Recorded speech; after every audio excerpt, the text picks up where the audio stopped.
Jawaban atas pertanyaan-pertanyaan yang disampaikan oleh para sahabat.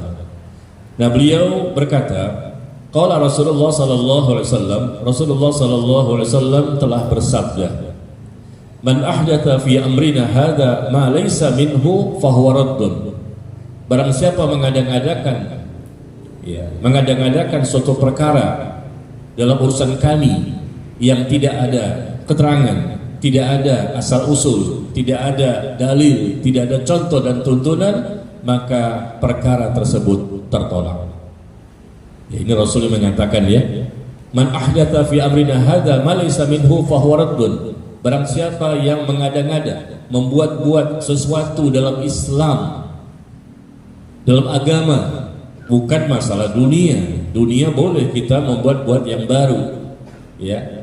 Ada inovasi, kreativitas, silahkan. Tapi di sini kata Nabi SAW, barang siapa mengada-ngadakan, membuat-buat suatu perkara yang baru dalam Islam, yang sebetulnya tidak ada keterangan, tidak disyariatkan, tidak ada contohnya, ya, maka perkara tersebut tertolak. Kemudian di hadis yang lain, di bawahnya lagi, tadi hadis yang pertama tadi diriwayatkan oleh Imam Bukhari dan Imam Muslim. Hadis yang kedua, hadis yang dikeluarkan oleh Imam Muslim saja, man amila amalan laisa alaihi amruna fahuwa raddun. Barang siapa melakukan suatu amalan yang tidak berasal dari kami, yang tidak termasuk, ya, hal-hal yang berasal atau ada keterangannya dari kami, fahuwa raddun, maka amal tersebut tertolak. Tertolak.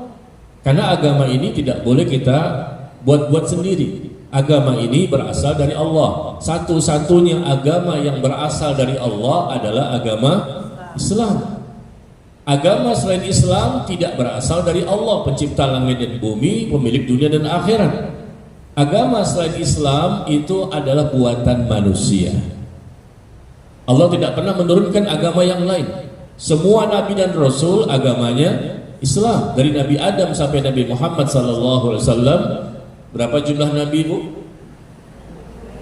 Berapa jumlah nabi yang Allah utus? Pernah saya sampaikan di hadis kedua, ini hadis kelima. Berapa jumlah nabi yang Allah utus, Pak? Nabi 124.000 nabi. Ini perlu dibahas di hadis yang kedua. Kita bahas hadis kelima sekarang. Udah lupa lagi, ya. Kenapa bisa lupa? Karena mungkin banyak hafalan Qur'annya. Iyalah kalau begitu. Iya, betul, banyak hafalan Qur'annya. Jumlah nabi itu 124.000 nabi. Jumlah rasul 315 rasul, ya. Itu yang Rasul sebutkan di hadis. Tetapi yang diinformasikan namanya dalam Al-Qur'an hanya 25 nabi. Dari Nabi Adam dan Nabi Muhammad SAW. Tapi sebetulnya hakikatnya kata Nabi SAW di hadis, jumlah nabi itu 124.000 nabi yang Allah utus di masing-masing kaum, yang kita tidak mengetahui siapa nama mereka dan di mana mereka berdakwah. Kita yakini dan kita imani saja. Jadi satu-satunya agama yang berasal dari Allah hanyalah Islam, ya. Semua nabi dan rasul agamanya Islam dan mendakwahkan kepada umatnya untuk mereka beragama Islam, untuk mereka mentauhidkan Allah, mengesahkan Allah dan tidak mempersekutukan Allah. Ya. Jadi ala lillahi ad-dinul khalis. Milik Allah lah agama ini yang murni dari kesyirikan. Allah sebutkan di awal-awal surah Az-Zumar, surah ke-39. Ya, surah ke-39 surah Az-Zumar, kita lihat di awal-awal surat tersebut Allah sebutkan ala lillahi ad-dinul khalis. Ya, ketahuilah milik Allah lah agama ini yang murni dari kesyirikan. Karena milik Allah, maka Allah lah yang berhak untuk menetapkan, mengatur dan memutuskan.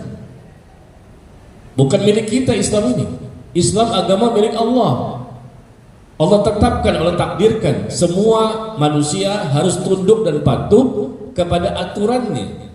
Aturannya berupa agama. Ya. Dan kemudian agar manusia bisa memahami dan bisa mencontoh seperti apa aturan itu yang benar, maka Allah mengutus adanya nabi dan rasul yang akan memberikan cara memahami dengan benar, cara mengamalkan dengan benar, ya, memberikan tuntunan dan contoh dalam beragama Islam. Allah utus para nabi dan rasul itu.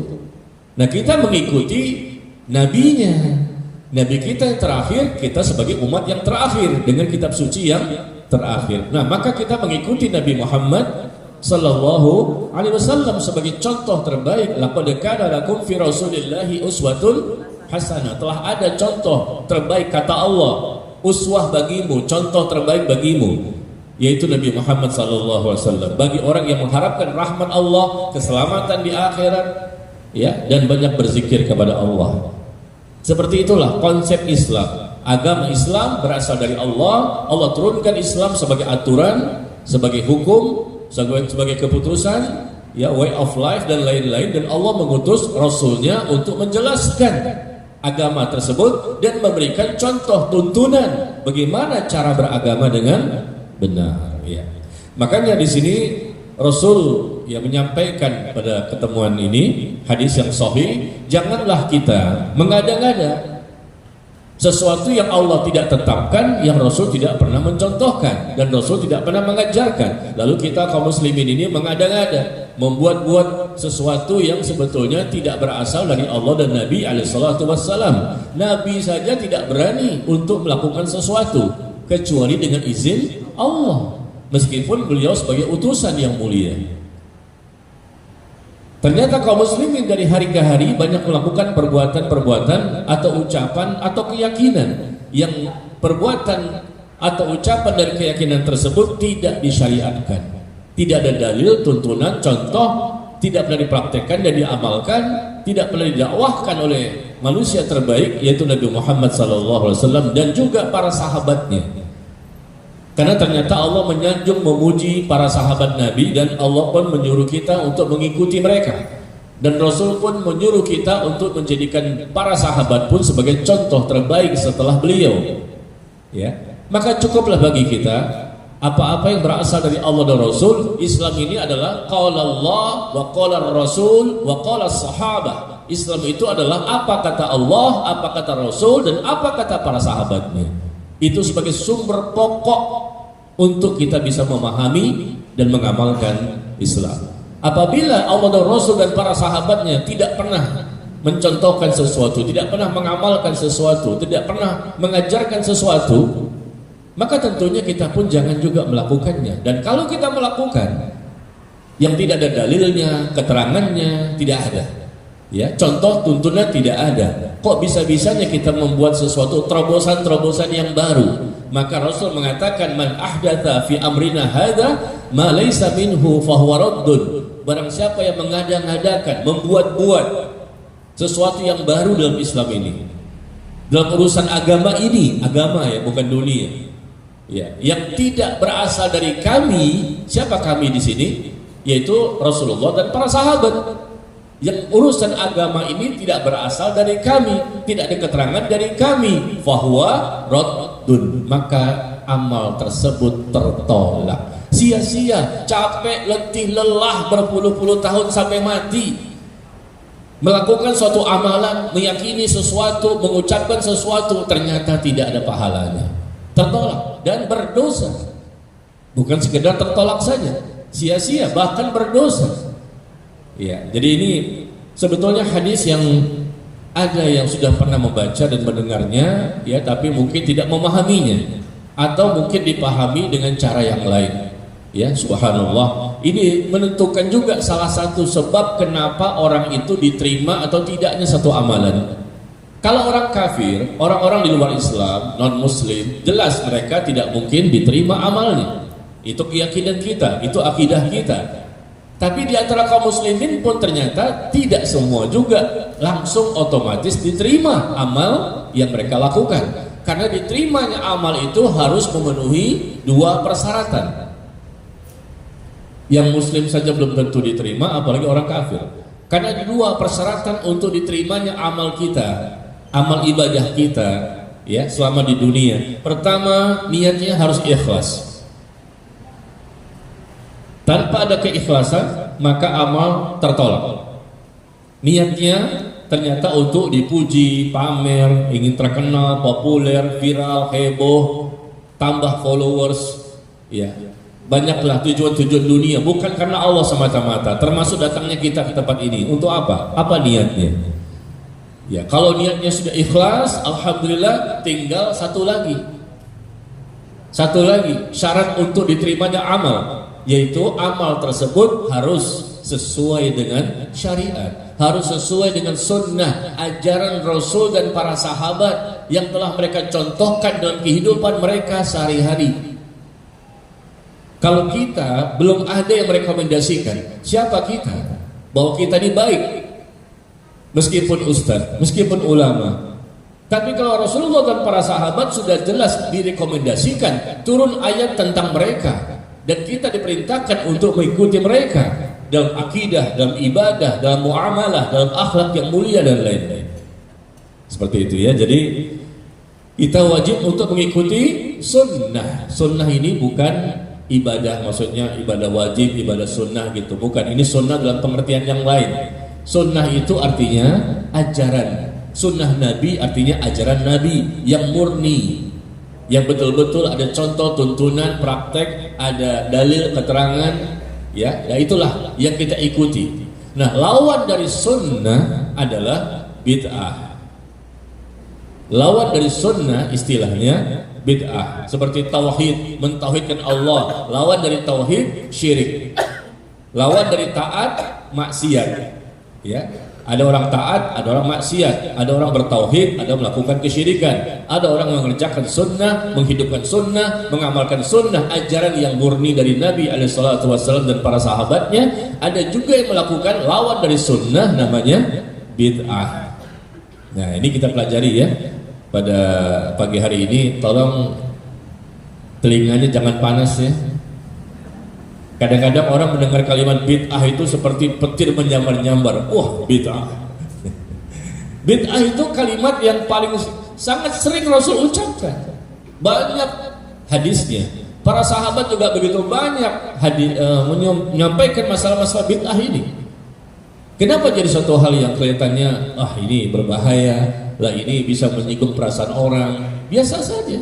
Kita harus menyampaikan ini karena Rasul mengucapkan kalimat sunnah dan bid'ah yang beliau ajarkan kepada para sahabat. Begitu juga sahabat mengajarkan sunnah dan bid'ah kepada para tabi'in sebagai generasi berikutnya, mengajarkan ini loh yang benar, ini yang salah. Seperti itu ya. Nah, apa sih definisi bid'ah? Bid'ah itu adalah setiap keyakinan, perkataan dan perbuatan. Ya, ini definisi bid'ah. Setiap keyakinan, perkataan dan perbuatan dalam rangka beribadah kepada Allah yang tidak ada contoh dan dalil yang mendukung pensyariatannya dari Nabi SAW dan para sahabatnya. Saya ulang kembali, definisi bid'ah. Bid'ah ini terlarang dan berdosa kalau kita melakukannya karena tidak disyariatkan. Apa definisi bid'ah? Kita sering mendengarkan kalimat bid'ah ini. Bid'ah ini adalah setiap keyakinan, perkataan atau perbuatan dalam rangka beribadah kepada Allah. Dalam rangka beribadah kepada Allah yang tidak ada contoh dan dalil yang mendukung pensyariatannya. Yang tidak ada contoh dan dalil yang mendukung pensyariatannya dari Nabi SAW dan para sahabatnya. Seperti itu ya definisi bid'ah itu. Maka kita jangan melakukan kebid'ahan, karena Rasul sudah mengatakan kalau mengada-ngada suatu perkara dalam agama ini yang tidak pernah ada tuntunan keterangan dari kami, fahuwa raddun, maka tertolak. Ibadah apapun, keyakinan apapun, ucapan apapun, perbuatan apapun, semuanya harus merujuk kepada dalil. Islam itu agama dalil. Dalilnya mana? Al-Quran dan As-Sunnah, Al-Quran dan hadis yang sahih, dan bagaimana kesepakatan para sahabat Nabi SAW sebagai dalil. Dan kalaupun dalilnya ada, ini ayat ada, ini hadisnya ada, belum cukup. Tapi kita tambahkan lagi, yaitu cara memahaminya haruslah sebagaimana yang dipahami oleh Rasulullah dan para sahabat. Kadang-kadang ada orang yang mencomot-comot ayat ini, hadis ini, ayatnya benar, hadisnya benar. Ya, tapi salah dalam memahami. Terkadang ada orang yang tidak punya dalil sama sekali, lebih gampang untuk kita kasih tahu. Mungkin ya, mudah-mudahan Anda tidak punya dalil. Agama Islam itu berdasarkan tolak ukur kebenaran, sandarannya itu ada, Al-Quran dan hadis.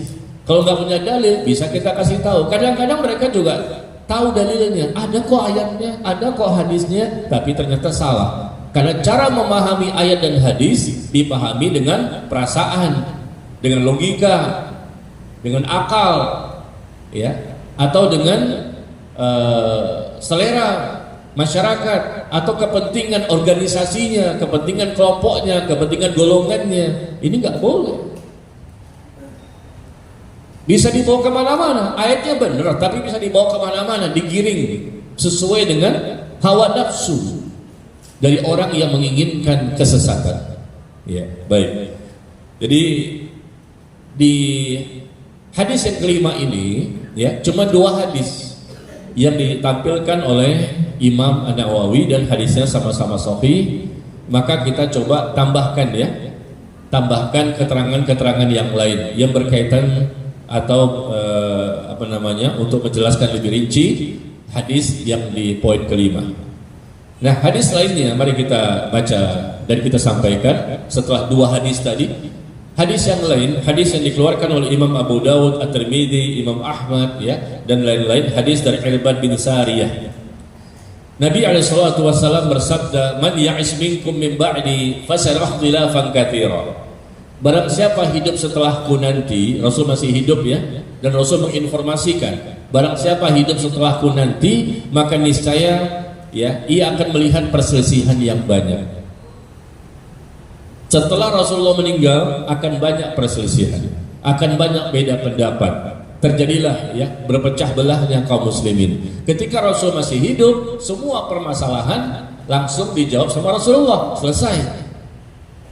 Ya, itu pun ada juga yang ngeyel, seperti orang-orang munafik, muslim tapi munafik.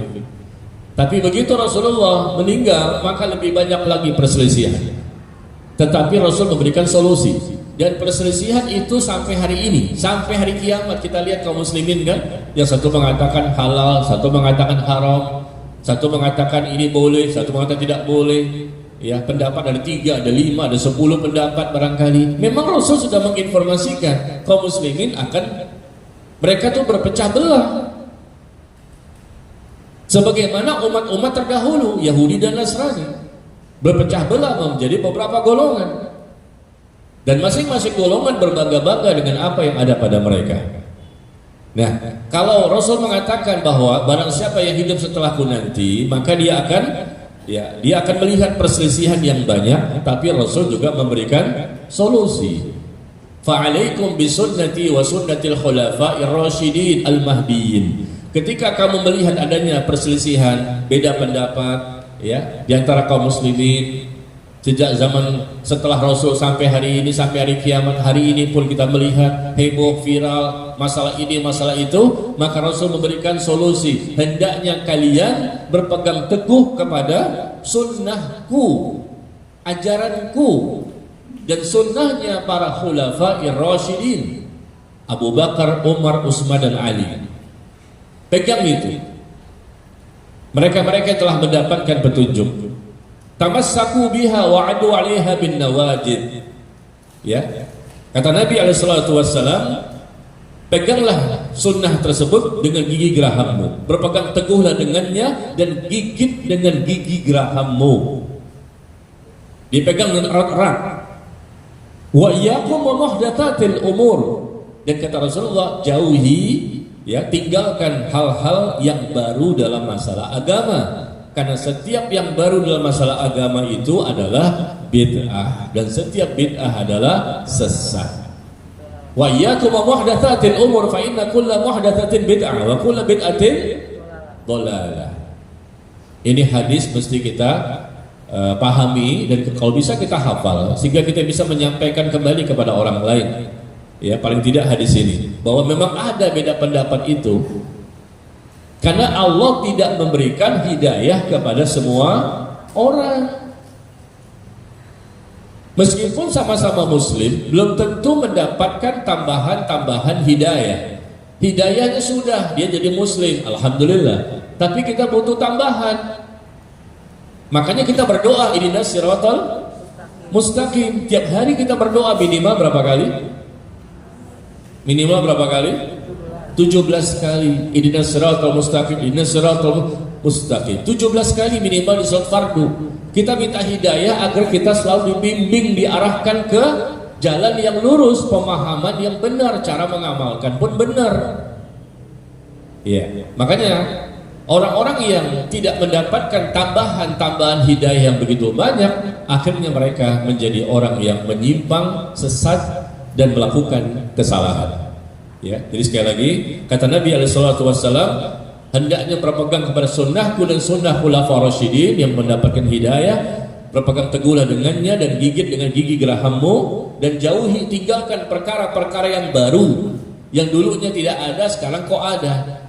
Ini versi siapa? Rasul nggak pernah mengajarkan, para sahabat tidak pernah mengajarkan, bahkan generasi berikutnya pun tabi'in tidak pernah, tabi'ut tabi'in selama 3 abad.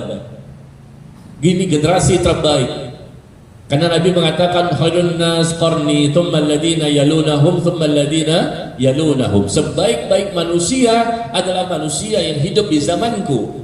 Kemudian generasi setelahnya, generasi setelahnya, generasi setelahnya. 3 generasi terbaik, sahabat, tabi'in, tabi'ut tabi'in. Itu generasi yang terbaik, yang mereka tuh lebih dekat kepada kebenaran, dan inilah yang kita jadikan standar untuk bisa memahami dan mengamalkan Islam. Dan 3 generasi ini hidup di 3 abad yang pertama, abad keemasan. Mereka lah manusia terbaik yang paling paham tentang Islam, paling mengerti, paling tinggi ilmunya, paling tinggi imannya, paling banyak amalnya. Ya, orang-orang di zaman sekarang barangkali kita lihat ada orang yang masya Allah luar biasa, ya, ilmu, iman, ketakwaan, tapi tetap tidak bisa mengalahkan mereka. Tidak bisa mengalahkan Rasulullah, para sahabat, atau generasi setelahnya itu tabi'in dan tabi'ut tabi'in.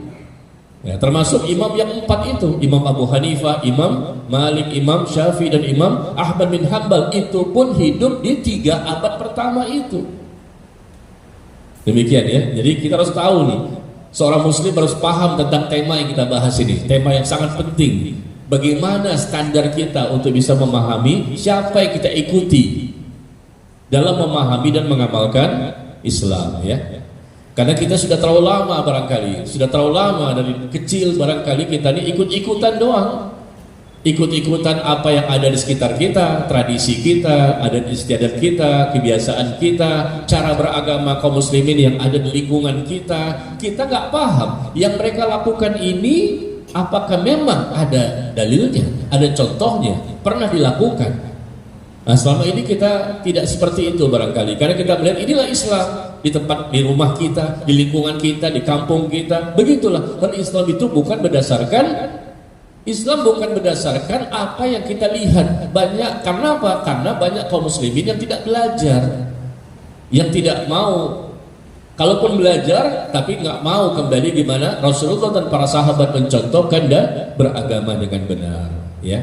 Jadi Rasul mengatakan wa iyyakum wa muhdatsatil umur, tinggalkan perkara-perkara yang baru dalam Islam ini yang tidak ada contohnya, tuntunan, dan tidak disyariatkan. Fa inna kulla muhdatsatin bid'ah, karena setiap perkara yang diada-adakan yang dulunya enggak ada, tidak ada dalil, tidak ada sandaran syariatnya, maka ini adalah istilahnya kata Nabi sendiri bid'ah.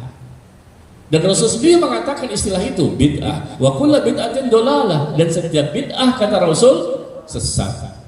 Setiap bid'ah, Rasul mengatakan setiap bid'ah itu sesat. Dan di hadis lain dikatakan bahwa setiap kesesatan diancam dengan neraka. Kullu bid'atin dolalah wa kullu dolalatin finnar. Setiap bid'ah itu sesat dan setiap kesesatan diancam dengan neraka. Na'udzubillah min dzalik, ya. Wa iyyakum wa muhdatsatil umur. Jadi seperti itu. Jauhi, tinggalkan ya. Meskipun barangkali Bapak dan Ibu ketika menjauhi perbuatan-perbuatan bid'ah yang tidak ada tuntunan, dalil, contoh, keterangan ya dari Rasulullah dan para sahabat, mungkin akan dibenci oleh sebagian kaum muslimin yang lain. Mungkin tetangga gak suka, mungkin suami gak suka, mungkin istri gak suka, mungkin ya orang tua, mertua, masyarakat, teman dan lain-lain gak suka dengan kita barangkali, dan itu terjadi karena memang mereka masih tetap kekeh pada tradisi, kebiasaan, adat istiadat, atau memahami agama disesuaikan dengan perasaan, logika, dengan akal semata-mata, mengikuti agama disesuaikan dengan hawa nafsu masing-masing. Kan nggak boleh. Islam itu punya siapa? Yang punya Islam itu Allah. Allah mengatakan dalam Al-Quran seperti demikian. Rasulullah mencontohkan, mengajarkan, menjelaskan, menyampaikan, ikuti saja, sudah selesai. Islam agama yang mudah. Agama yang paling mudah di muka bumi ini agama Islam. Agama yang lain sulit, berat. Karena Islam berasal dari pencipta kita, bukan buatan rekayasa manusia, hasil budidaya manusia. Islam bukan budaya, Islam itu agama. Kalau budaya banyak, suku-suku juga banyak, dari Sabang sampai Merauke masing-masing punya budaya. Islam itu agama. Seluruh manusia harus mengikuti agama, aturan, petunjuk ya, yang Allah wajibkan kepada manusia untuk diikuti. Dan Allah ciptakan manusia dalam rangka untuk beribadah. Wa ma khalaqtul jinna wal insa illa liya'budun. Tidak aku ciptakan jin dan manusia kecuali beribadah kepadaku. Nah, untuk bisa beribadah kepada Allah harus ada tuntunan, ada sandaran, ada hukum, ada pedoman. Nah, itulah Al-Quran dan Sunnah. Nah, untuk bisa memahaminya, Rasul menjelaskan, Rasul mencontohkan. Begitu juga para sahabatnya. Seperti itu ya. Nah, kita lihat bagaimana Nabi SAW juga bersabda dalam hadis yang dikeluarkan oleh Imam At-Tabrani dalam kitabnya Al-Mu'jamul Kabir, dan Imam Ahmad, hadis dari Abu Dzar Al-Ghifari radhiyallahu anhu. Apa kata Rasul? Ma baqiya syai'un yuqarribu minal jannah wa yuba'idu minan nar illa wa qad buyyina lakum. Tidak ada satupun amalan yang tersisa yang dapat mendekatkan diri kalian ke surga dan menjauhkan kalian dari neraka, melainkan semuanya sudah aku jelaskan. Udah. Amal apapun yang bisa menyebabkan kita masuk surga dan amal apapun yang bisa menjauhkan kita dari neraka, semuanya sudah aku jelaskan, kata Rasulullah. Kenapa kita mengadakan lain? Kayaknya kurang nih, ada lagi terobosan yang baru. Rasul gak tahu nih, ada ilmu yang baru nih, ada yang bagus sekali. Rasul dan para sahabat pada waktu itu belum terpikirkan. Subhanallah, siapa kita? Allah tidak memberikan rekomendasi kepada kita untuk membuat hal yang baru. Apalagi Allah pun menyebutkan Islam satu-satunya agama yang berasal dari Allah, dan Allah turunkan kepada Nabi SAW melalui wahyu kepada malaikat Jibril sebagai perantara. Dan ternyata Islam, kata Allah, sudah sempurna. Bapak Ibu, coba saya mau tanya, kalau sudah sempurna itu butuh tambahan gak sih? Yang mengatakan sempurna siapa? Allah. Allah mengatakan sempurna, lalu kita tambah-tambah. Berarti kita merasa bahwa Allah itu belum menyempurnakan agama ini. Berarti kita mengatakan Allah itu bohong. Allah katakan sempurna, sikap kita adalah ya sudah. Berarti jangan tambah lagi, jangan dikurangi. Harga pas. Apa kata Allah dalam Al-Quran di surah Al-Ma'idah ayat ketiga? Al-Ma'idah ayat yang ketiga. Apa kata Allah di situ? Al-yawma akbartu lakum dinakum wa asmamtu alaikum ni'mati wa raditu lakum al-islam madina. Ya, ini firman Allah loh, bukan perkataan saya. Pada hari ini ayat yang terakhir. Ayat yang terakhir turun ayat ini kepada Nabi SAW sebelum beliau meninggal dunia. Al-Maidah ayat ketiga. Al-yauma akmaltu lakum dinakum. Pada hari ini kata Allah, aku sempurnakan Islam sebagai agama bagimu. Aku sempurnakan. Udah, kata Allah sempurna. Aku sempurnakan agama ini bagimu dan aku cukupkan nikmatku kepadamu dan aku ridha Islam sebagai agama bagimu. Jadi kalau ada kaum muslimin yang melakukan sesuatu yang tidak ada tuntunan, yang pasti tertolak, tidak ada pahala, sia-sia, capek letih lelah semata, puluhan tahun lagi mengerjakan amal tersebut. Allah pun gak suka, Rasul pun marah karena menyelisihi ajarannya. Subhanallah, alangkah meruginya orang tersebut nanti di akhirat. Ya, Rasul sudah mengajarkan semuanya dan Allah mengatakan sudah sempurna. Tapi ternyata ada kaum muslimin yang ngeyel, tetap kekeh pada hawa nafsu, beragama mengikuti hawa nafsu. Ya.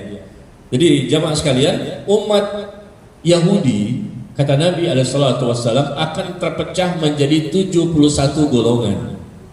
Umat Nasrani terpecah menjadi 72 golongan. Wasataftariqu hadil ummah ala 73 firqah. Adapun umatku akan terpecah menjadi 73 golongan. Umat Islam ini kata Rasulullah akan terpecah menjadi 73 golongan. Dan semuanya akan masuk neraka kecuali satu golongan yang selamat. Kulluhum finnar. Setiap dari mereka masuk neraka. Umat Islam ini terpecah jadi 73 golongan. Yahudi 71, Nasrani 72, umat Islam 73, dan semuanya diancam dengan masuk neraka kecuali satu golongan yang selamat, firqatun najiyah. Maka para sahabat bertanya, siapa mereka ya Rasulullah? Sahabat juga ketakutan, wah kepengen juga selamat. Begitu banyak kaum muslimin terpecah belah. Sampai hari kiamat tuh terjadi terpecah belah, tidak ada pendapat yang satu begini, satu begini, satu begini. Tapi Rasul selalu memberikan solusi. Satu doang yang selamat, yang langsung masuk ke dalam, langsung masuk ke dalam surga. Ya, siapa itu? Ma'ana alaihi wa ashabi. Ya. Yaitu sesuatu yang aku dan sahabatku berada di atasnya. Siapa saja yang berpegang kepada sunnahku dan sunnah para sahabatku, itulah yang menjadi orang yang jelas akan diselamatkan. Hadis ini dikeluarkan oleh Imam At-Tirmidzi dari sahabat Abdullah bin Amr. Coba bayangkan jamaah sekalian, 73 golongan. Maka jangan heran ya, kalau saat ini kita melihat ada yang begini, ada yang begini, ada yang begini. Tapi itu umat Rasulullah ya, bukan orang kafir nih. Kalau orang kafir pecahannya banyak lagi. Iya. Kaum muslimin ternyata berpecah belah juga, dan masing-masing menganggap benar. Padahal benar itu kalau sandarannya jelas, patokan kebenarannya jelas, tolak ukur kebenarannya jelas. Masing-masing menganggap dialah yang benar. Mana ayatnya, mana hadisnya, mana contohnya, mana keterangannya, mana dalilnya. Pernahkah disyariatkan? Pernahkah diamalkan? Pernahkah diajarkan? Pernahkah dipraktekkan? Ini pertanyaan penting nih. Jadi kita ngaji seperti itu Bu ya Bapak. Sampai mati kita ngaji seperti itu. Tidak bisa kita ini beragama hanya apa kata Ustadz, apa kata Kiai, apa kata Habib, apa kata Gus. Ya, kita tanya dalilnya mana Pak Ustadz, Pak Kiai, Habib dan Gus, dalilnya mana, keterangannya mana, apakah ini pernah dilakukan, pernahkah diamalkan, pernahkah disyariatkan? Karena Allah mengatakan agama sudah sempurna dan Rasul pun mengatakan sudah menjelaskan semuanya. Jadi kalau ada sesuatu yang baru dalam masalah agama ya, maka kita tidak bisa untuk menerimanya. Karena itu bertentangan dengan apa kata Allah dan Nabi alaihissalatu wassalam. Coba dengarkan ya. Suatu ketika, Bapak Ibu sekalian yang berbahagia, suatu ketika ada sahabat yang mendatangi rumah Nabi alaihissalatu wassalam dan bertanya kepada istri-istri Nabi, bagaimana sih Rasul kalau di rumah? Apa sih yang Rasul lakukan di rumah?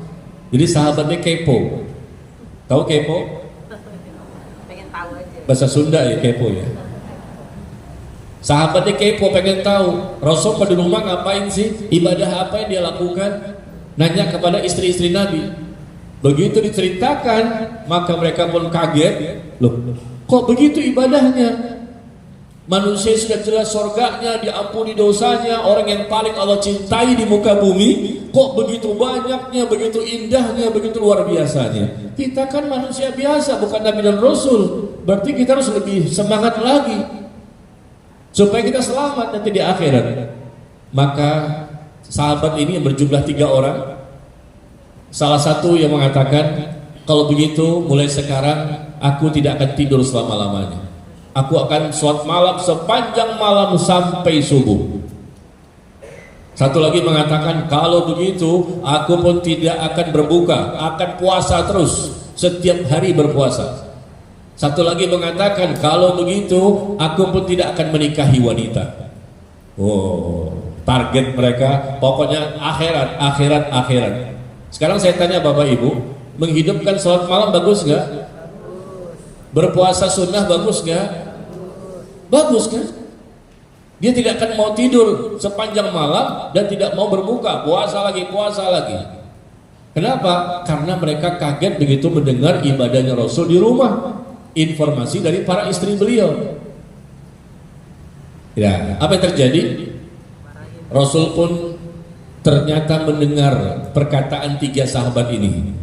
Ya, begitu Rasul pulang ke rumah, tadi diceritakan ada 3 sahabat dan mereka mengatakan begini dan begini. Yang satu mengatakan tidak mau tidur, sholat malam terus setiap hari. Yang satu mengatakan tidak berbuka, puasa sunnah terus setiap hari. Yang satu lagi tidak mau menikah selama-lamanya. Maka Rasul marah dengan perkataan 3 sahabat ini. Ini sahabat loh, ya mereka tuh saking semangatnya akhirnya tekadnya itu luar biasa. Rasul marah dengan perbuatan mereka dan perkataan mereka. Rasul mengatakan, bukankah aku ini orang yang paling bertakwa? Harusnya menjadi contoh bagi kalian. Ya, ketahuilah bahwa aku sholat dan aku pun tidur, aku berpuasa, aku juga berbuka, dan aku pun menikah dengan wanita.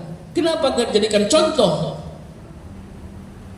Kenapa ingin sholat malam sepanjang malam, seumur hidup seperti itu? Seumur hidup juga berpuasa sunnah, tidak mau berbuka dan tidak mau menikahi wanita. Bukankah aku di sholat malam tidur juga, aku juga puasa, berbuka juga, aku juga menikahi wanita. Meskipun perbuatan mereka baik sebetulnya, sholat malam kan bagus, puasa sunnah kan bagus, tapi cara seperti itu tidak aku berikan tuntunan. Maka Rasul mengatakan, faman raghiba an sunnati falaysa minni. Barang siapa yang tidak suka dengan sunnahku, perbuatanku, contoh yang aku berikan kepada umat, maka dia tidak termasuk golonganku. Faman raghiba an sunnati falaysa minni. Barang siapa benci, enggak suka dengan sunnahku, ajaranku, maka dia tidak termasuk golonganku. Kalau coba kita lihat ya, yang dilakukan sahabat tadi disyariatkan apa tidak? Salat malam disyariatkan, puasa sunnah disyariatkan, cuma caranya jangan sampai seumur hidup seperti itu.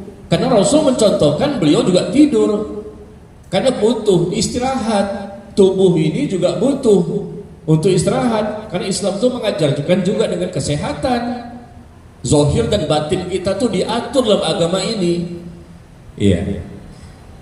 Jadi hendaknya mengikuti Rasul. Kalau seandainya tidak mau mengikuti Rasul, Rasul memberikan ancaman, falaysa minni, maka mereka bukan dari golonganku. Oh, ancamannya berat ya. Bahkan di hadis yang lain, hadis yang dikeluarkan oleh Imam At-Tirmidzi, hadis dari Anas bin Malik radhiyallahu anhu. Ya, apa kata Nabi alaihi salatu wasallam? Barang siapa yang tidak mau melakukan sunnahku, maka dia tidak termasuk golongan kami. Laisa minna man amila bi sunnati ghairina. Coba dengarkan jamaah sekalian, ini hadis yang barangkali jangan didengar ya. Hadis ini hadis yang sahih, dikeluarkan oleh Imam At-Tirmidzi, hadis dari Anas bin Malik. Apa kata Rasulullah? Laisa minna, tidak termasuk golongan kami. Tidak termasuk golongan kami. Man amila bi sunnati ghairina. Tidak termasuk golongan kami siapapun yang melakukan amalan yang tidak termasuk sunnah kami. Yang amal tersebut tidak kami sunnahkan, tidak kami ajarkan, tidak termasuk golongan kami. Meskipun di dunia dianggap sebagai umat Rasul, Tapi Rasul akan marah nanti di akhirat dengan umatnya tersebut. Rasul mengancam, tidak termasuk golongan kami. Laisa minna, laisa minna, laisa minna man amila bi sunnati ghairina. Tidak termasuk golongan kami siapapun yang mengamalkan amalan yang tidak termasuk sunnah kami. Yang dia mengamalkan amalan selain dari sunnah kami. Selain dari sunnah kami, nggak masuk dia kepada golonganku. Makanya di akhirat ada hadis yang menyebutkan ketika kaum muslimin menuju ke Telaga Al-Kautsar.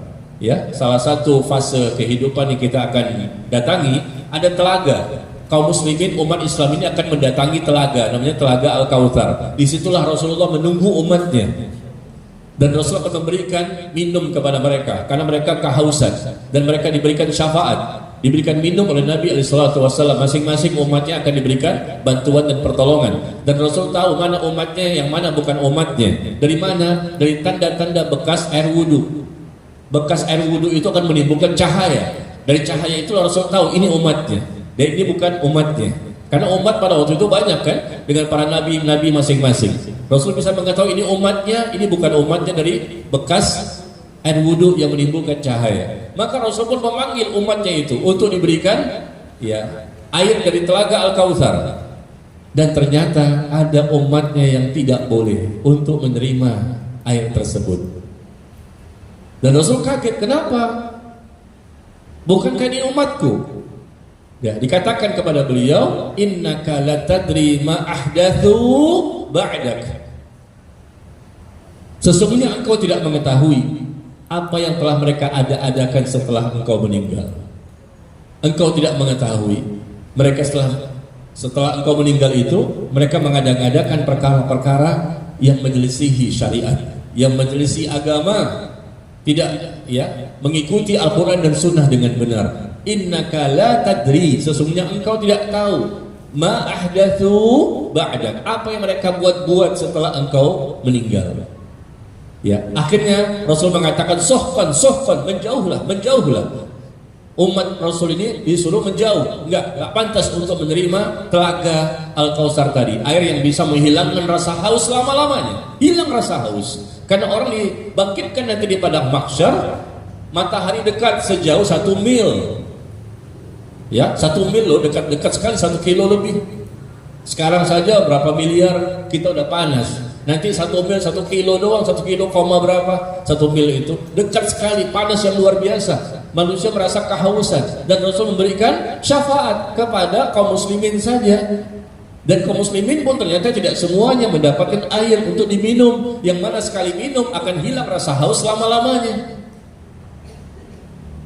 Ternyata tidak diberikan kepada mereka semua. Kenapa? Alasannya karena dia atau mereka suka mengada-ngadakan suatu perkara dalam agama, sesuatu hal yang baru ya setelah engkau meninggal, yang aturan itu ya cara beragama seperti ini, amalannya, keyakinannya, ucapannya tidak pernah disyariatkan. Ya, maka jamaah sekalian hati-hati ya.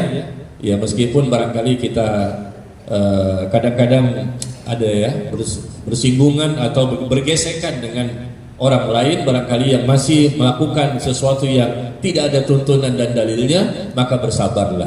Seperti itulah Islam ya, pada mulanya asing dan akan kembali menjadi asing. Kata Nabi SAW, "Banal Islamu ghariba wa sayaudu kama bada'a fatuba lil ghuraba." Islam pada mulanya asing di tengah-tengah orang kafir. Di kota Makkah terasing sedikit pengikutnya, kebanyakan orang kafir, dan nanti akan kembali menjadi asing, dan sekarang sudah terbukti.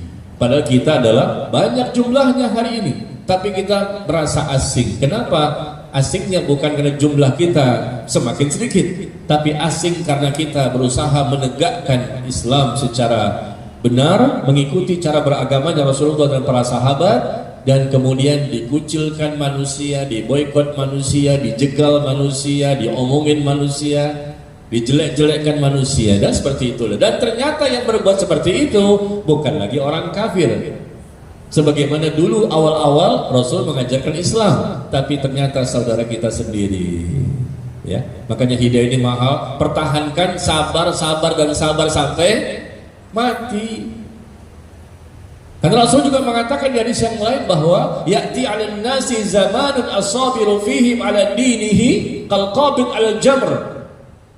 Akan datang nanti suatu masa, satu zaman di mana orang yang berpegang teguh, sabar berpegang teguh di atas agamanya dengan benar, maka seperti memegang bara api. Dipegang panas, nggak dipegang wajib untuk dipegang. Ini gambarannya begitu sulitnya nanti. Dan hari ini sudah kita rasakan. Akan datang suatu masa di mana manusia pada waktu itu yang bersabar, tetap kekeh, teguh dia, kokoh di atas Al-Quran dan As-Sunnah dengan pemahaman yang benar. Bersabar meskipun waduh banyak sekali yang menyakitkan hati, ya, mungkin ucapan, perbuatan dan lain-lain dari orang lain, tapi dia tetap bersabar karena dia tahu inilah kebenaran. Bukan berdasarkan apa kata ini, apa kata ini sesuai ini, enggak. Islam sudah ada tolak ukur standar kebenarannya, Allah, Rasul dan para sahabat. Nah, seperti itu. Jadi bersabar seperti memegang bara api. Sulitnya kondisi pada waktu itu luar biasa, ya. Seperti pegang bara api, dipegang panas gimana ini, tapi nggak dipegang juga wajib. Kalau dilepaskan berdosa, artinya kondisi yang menyulitkan kita. Tapi itu memang terjadi dengan izin Allah sebagai ujian, ya. Makanya kata Abdullah bin Umar, sahabat Rasul, Abdullah bin Umar radhiyallahu anhuma, beliau mengatakan kullu bid'atin dhalalah wa in ra'ahan nas hasanah. Setiap bid'ah itu sesat meskipun manusia menganggapnya baik. Meskipun manusia menganggapnya baik. Ini kan baik, apa salahnya? Ini kan baik, apa salahnya? Meskipun manusia menganggapnya baik, nggak boleh. Pokoknya sudah bid'ah ya sesat. Karena Rasul mengatakan sesat. Para sahabat pun semua ijma sepakat bid'ah itu sesat. Nggak mungkin ada kebaikan dalam kesesatan. Kebaikan ada yang baik, kebaikan ada yang sesat. Kan nggak mungkin. Yang namanya baik, baik, sesat ya sesat. Dan Rasul mengatakan setiap bid'ah itu sesat, nggak ada kebaikan. Dan Abdullah bin Umar, sahabat lain Abdullah bin Mas'ud juga mengatakan demikian. Huzaifah bin Al-Yaman juga mengatakan demikian. Setiap ibadah yang tidak dilakukan oleh para sahabat Nabi, maka jangan kamu lakukan. Dan yang terakhir, perkataan dari Imam Malik. Imam Malik, guru dari Imam Asy-Syafi'i rahimahullah, beliau mengatakan dalam kitab Al-I'tisam disebutkan oleh Imam Asy-Syafi'i. Dengarkan Bapak Ibu, ini yang terakhir perkataan Imam Malik yang ingat-ingat ya selalu kita, untuk kita bisa sampaikan juga kepada yang orang lain. Man ibtada'a fil Islam bid'atan yaraha hasanatan faqad za'ama anna Muhammadan sallallahu alaihi wasallam khana risalah li'anna Allah yaqul al-yawma aqbaltu lakum dinakum fama lam yakun yawma idin dinan fala yakunul yawma dinan. Paham? Paham? Baik, kita akhiri pertemuan kita. Saya perlu terjemahkan enggak? Kan Bapak Ibu ngerti bahasa Arab semua. Iya. Al-Quran saja lewat. Nanti ada pertanyaan Ustadz, dari Ustadz buat jemaah. Ada hadiah disediain, ada 5 hadiah. Oh, ada hadiah nih. Sesuai dengan tema hari ini, jadi Ustadz bertanya. Ustadz bertanya, jamaah menjawab, ada hadiahnya. Terus, ini siapa yang bisa jawab? Apa yang saya sampaikan tadi, tahu nggak? Kalau tahu dikasih hadiah nih, mana kunci mobilnya Bu? Imam Malik rahimahullah mengatakan, man ibtada'a fil Islam bid'atan yaraha hasanatan. Barang siapa yang melakukan suatu kebid'ahan dalam Islam yang dia menganggap ini adalah baik. Mau dicatat? Barang siapa yang melakukan suatu kebid'ahan dalam Islam dan dia menganggap ini baik.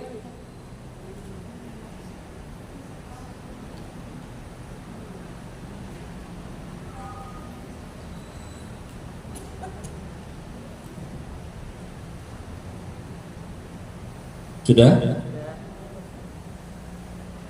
Barang siapa yang melakukan kebid'ahan ya dalam Islam dan dia mengatakan ini suatu hal yang baik, maka sungguh dia telah menganggap Rasulullah SAW mengkhianati risalah.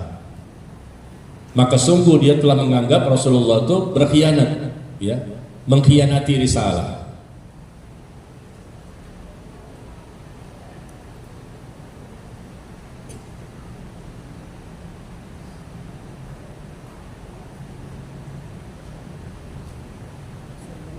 Karena Allah berfirman,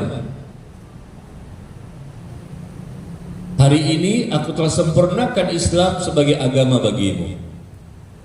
Karena Allah telah berfirman, hari ini telah aku sempurnakan Islam sebagai agama bagimu.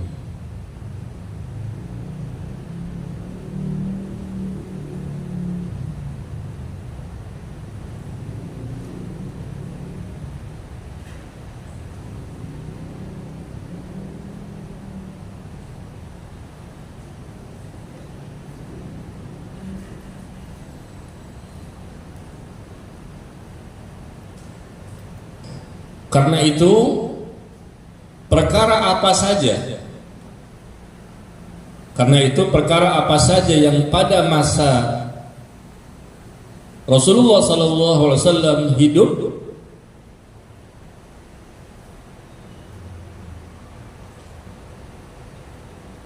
tidak dianggap sebagai bagian dari agama. Karena itu perkara apa saja yang pada masa itu saat Rasulullah SAW hidup tidak dianggap sebagai bagian dari agama, maka pada hari ini pun tidak boleh dianggap sebagai bagian dari agama. Di masa itu tidak dianggap sebagai bagian dari agama, maka pada hari ini pun tidak boleh dianggap sebagai bagian dari agama.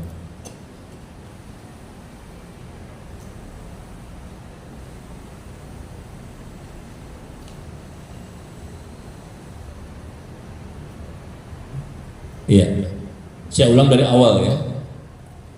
Awal saya ulang, lafaz Arabnya apa terjemahannya? Bapak Ibu nggak bisa langsung nulis bahasa Arabnya ya. Man ibtada'a fil Islam bid'atan yaraha hasanatan gitu, langsung tulis. Coba saya lihat tulisannya. Ada? Yang pendek-pendek boleh lah. Masya Allah. Ya baik, artinya kita ulang kembali ya. Barang siapa yang melakukan kebid'ahan dalam Islam yang dianggapnya itu baik, ini kan baik, hasanah gitu, maka sungguh berarti dia telah menganggap Nabi SAW mengkhianati risalah. Karena Allah berfirman, pada hari ini aku telah menyempurnakan agama kalian untuk kalian. Karena itu perkara apa saja yang ada pada masa itu saat Rasulullah SAW hidup tidak dianggap sebagai bagian dari agama, maka pada hari ini pun ya tidak boleh dianggap sebagai bagian dari agama. Nah, sekarang baru saya jelaskan sedikit ya maksudnya. Imam Malik di sini rahimahullah mengatakan bahwa barang siapa yang melakukan bid'ah, sesuatu yang memang menyelisihi sunnah, bid'ah itu jelek, nggak ada bagusnya. Karena Rasul mengatakan setiap bid'ah itu sesat. Barang siapa yang melakukan kebid'ahan dalam Islam ini yang dianggap ini baik, ini kan baik, apa salahnya? Ini kan baik loh, baik mana buktinya? Dalilnya mana? Tuntunannya mana? Contohnya mana? Jadi anggapan-anggapan baik itu berdasarkan perasaan. Agama ini bukan perasaan, bukan main-main perasaan. Agama ini adalah wahyu dari Allah. Barang siapa menganggap ya melakukan kebid'ahan lalu dia menganggap ini baik, padahal tidak ada tuntunan dari Nabi SAW, maka kata beliau sama saja dia menuduh Rasulullah telah berkhianat. Kenapa? Kok Rasul nggak menyampaikan semuanya? Kok ada yang tersembunyi? Kok ada yang tertinggal? Nah, berarti dia sama saja menuduh Rasulullah berkhianat. Karena nggak semuanya disampaikan, ternyata ada yang ketinggalan, sunnah susulan. Padahal Rasul mengatakan semuanya sudah aku jelaskan. Tapi ada kaum muslimin yang menganggap bahwa ada lagi sunnah nih yang Rasul belum sampaikan kepada kita. Rasul nggak tahu, kita tahu. Para sahabat tidak tahu, tapi kita tahu. Maka Imam Malik mengatakan sungguh telah menganggap Rasulullah berkhianat. Padahal Allah itu telah mengatakan pada hari ini aku telah sempurnakan Islam sebagai agama bagi kalian. Kenapa kamu tambah-tambah juga?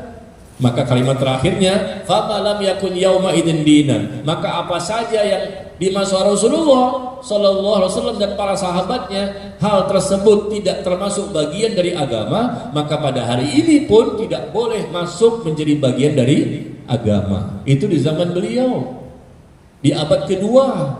Sekarang 1445. Bu, abad kedua lah ngomongnya seperti ini. Imam Malik rahimahullah. Sekarang tahun berapa? 1445 Hijriah. Dulu abad kedua ini. Bayangkan, abad kedua sama abad 1445 Hijriah. Dia sudah menyampaikan, dan para ulama terdahulu sudah menyampaikan. Rasulullah, para sahabat, para tabi'in, tabi'ut tabi'in, imam yang 4 pun mengatakan demikian. Imam Abu Hanifah, Imam Malik, Imam Syafi'i, Imam Ahmad bin Hanbal, semuanya menjelaskan tentang kebid'ahan itu terlarang. Jangan mengada-ngada. Tapi ternyata umat-umat di akhir-akhirnya, setelah zaman mereka, mulailah 1-2, 1-2, 1-2. Begitu Islam masuk ke Indonesia, mulailah ditambah lagi, disesuaikan dengan budaya, tradisi, kebiasaan, dan selera manusia. Dicampur aduk. Akhirnya bukan lagi Islam yang murni, dan ini tidak boleh ya. Maka sungguh aneh kalau ada orang mengatakan Islam berasal dari Arab, kata dia. Ada tuh di YouTube, Islam berasal dari Arab, begitu masuk ke Indonesia maka harus disesuaikan dengan budaya Indonesia. Kok agama disesuaikan dengan budaya? Agama nggak butuh budaya. Budaya yang baik diterima, tapi tidak semua budaya pasti diterima. Ya, Islam itu bukan disesuaikan dengan selera kita. Justru hawa nafsu kita yang tunduk kepada Islam. Karena Islam sudah sempurna dari Allah. Ya, baik. Inilah yang bisa saya sampaikan, kurang lebih 1 jam.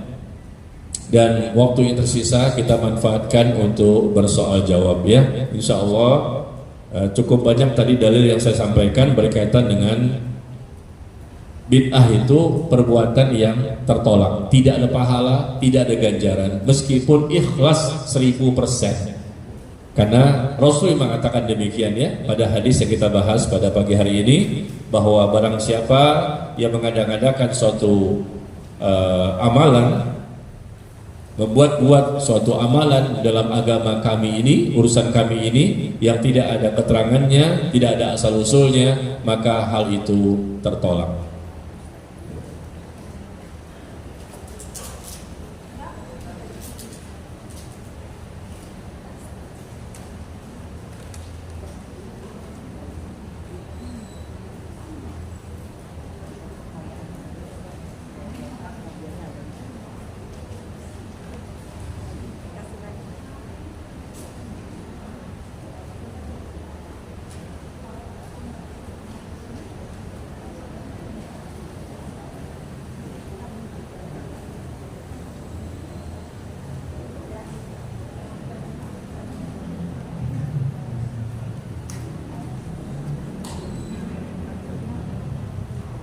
Iya. Yang pertama, apakah ziarah ke makam wali termasuk perbuatan bid'ah? Ziarah ke makam wali, ziarah kubur disyariatkan, ziarah kubur disunnahkan. Ya, untuk apa? Ingat kepada akhirat, ingat kepada kematian, ingat kepada Allah, mendoakan orang yang sudah mati tersebut, dan melembutkan hati yang keras. Itu 5 fungsi ziarah kubur. Jangan tambah-tambah lagi. Mau ziarah kubur wali atau bukan wali, siapapun kaum muslimin secara umum, orang tua atau siapa, tujuannya 5. Ingat kepada kematian, ingat kepada akhirat, ingat kepada Allah. Ya, kemudian mendoakan mereka yang sudah mati dan dapat melembutkan hati yang keras. Kata Rasul demikian.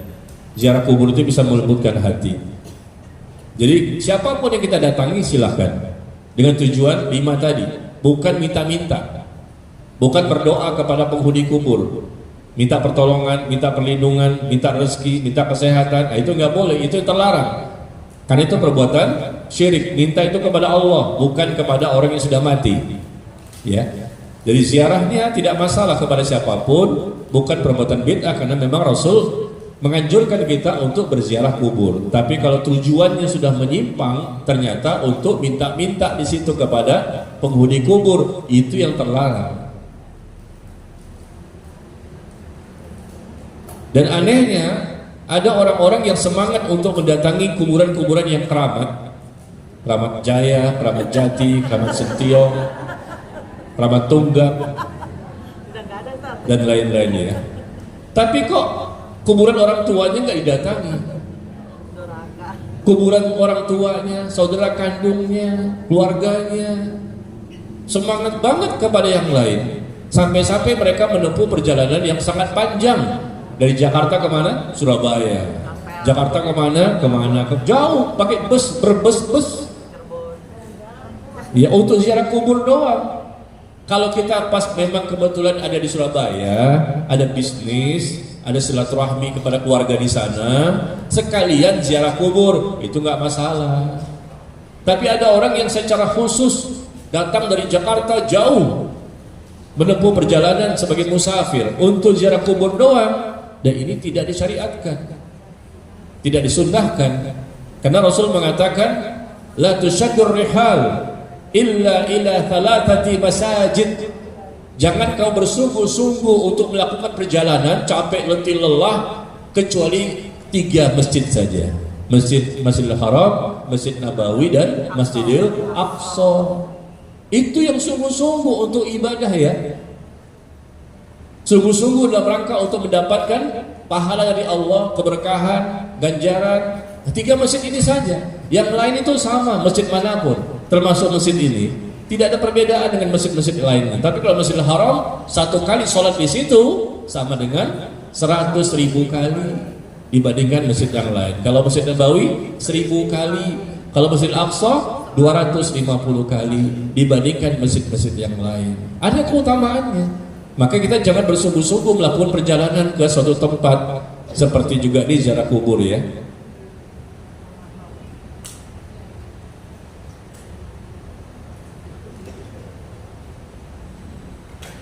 Berikutnya, apakah termasuk perbuatan bid'ah setelah azan? Setelah azan ya, dibacakan salawat, bahkan syair-syair dalam bahasa Indonesia dilantunkan dengan pengeras suara. Apabila bid'ah, bagaimana sikap kami untuk memberikan pemahaman? Iya, itu suatu hal yang tidak ada tuntunannya. Setelah selesai azan, nyanyi-nyanyi, bersyair bahasa Indonesia, suaranya juga fals, berselawat. Setelah azan selesai itu jawab dengan doa. Setelah itu kita sholat sunnah 2 rakaat atau 4 rakaat. Setelah itu kita manfaatkan dengan doa sendiri-sendiri, karena antara azan dan iqamah itu tidak ditolak doanya.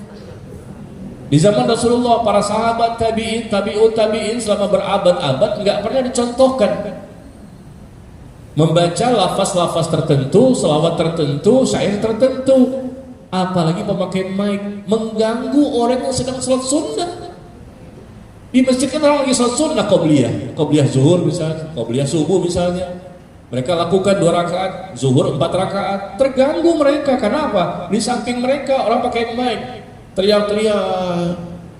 Yang di masjid terganggu, yang di sekitar masjid, rumah-rumah itu juga terganggu, karena memang mereka butuh ketenangan, mereka ingin sholat. Paham gak sih? Kamu tuh berdosa loh, mengganggu orang kan gak boleh. Udah caranya gak ada tuntunan, gak ada contoh, bacaan-bacaan tertentu yang dibaca seperti selawat dan syair-syair, tambah lagi mengganggu orang. Coba bayangkan Bapak Ibu, saya pernah tinggal di Cibubur, mantan dulunya, 6 tahun di Cibubur. Tahu Bapak Ibu bagaimana amal mereka? Ini bukan semua Cibubur ya, kebetulan pas rumah saya di situ dulu, pernah 6 tahun di sana.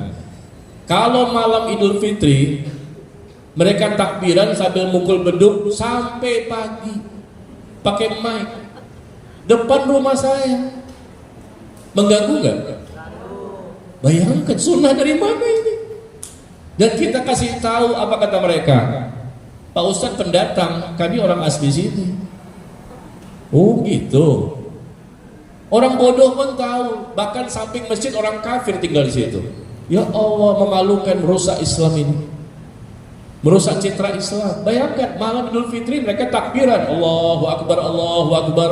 Ada kecil, suaranya kemana-mana pakai mic, main-main, teriak-teriak, tapi dibolehkan oleh DKM. Saya protes, karena saya nggak bisa tidur sampai pagi, Bu. Teriak-teriak pakai mic sampai pagi. Ya Allah, gimana kita mau tidur? Mengganggu kan? Lalu pakai beduk juga, dakduk. Besok kita mau sholat Id, ngantuk kita, keliangan kan?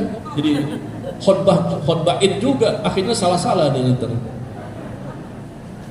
Tapi herannya dikasih tahu, nggak mau tahu. Coba saya tanya Bapak Ibu, boleh nggak melakukan itu? Nggak boleh kan?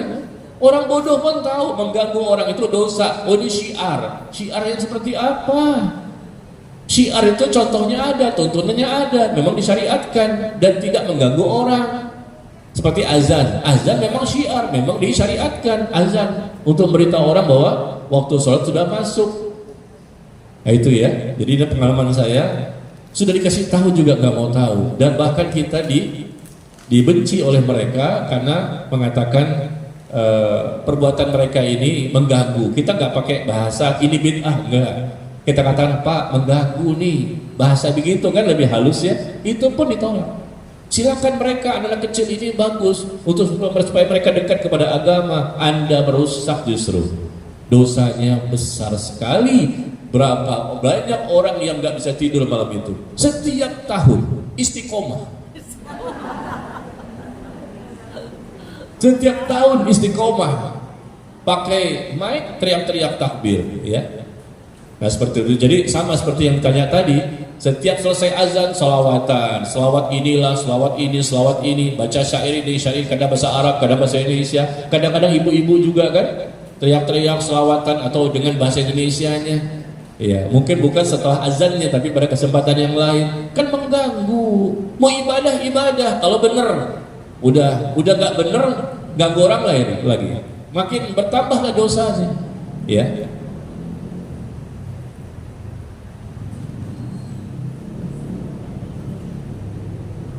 Ustadz, saya mau bertanya, anak wanita jika sudah bersuami, manakah yang lebih utama, berbakti pada orang tua atau kepada suami? Belum saya jawab. Dijawab dulu ibu-ibu nih, Masya Allah, langsung berfatwa. Mana yang lebih utama, orang tua atau suami? Ada di sekitar kita anak tersebut. Ada di sekitar kita anak tersebut. Berarti ada di sini ya. Dia lebih mendengarkan suaminya daripada ibunya. Padahal ibunya muslim, namun belum sunnah. Bagaimana Ustadz? Nah, ada di sini anaknya katanya. Ibunya juga ada di sini mungkin ya. Sampaikan Ustadz, sikat Ustadz.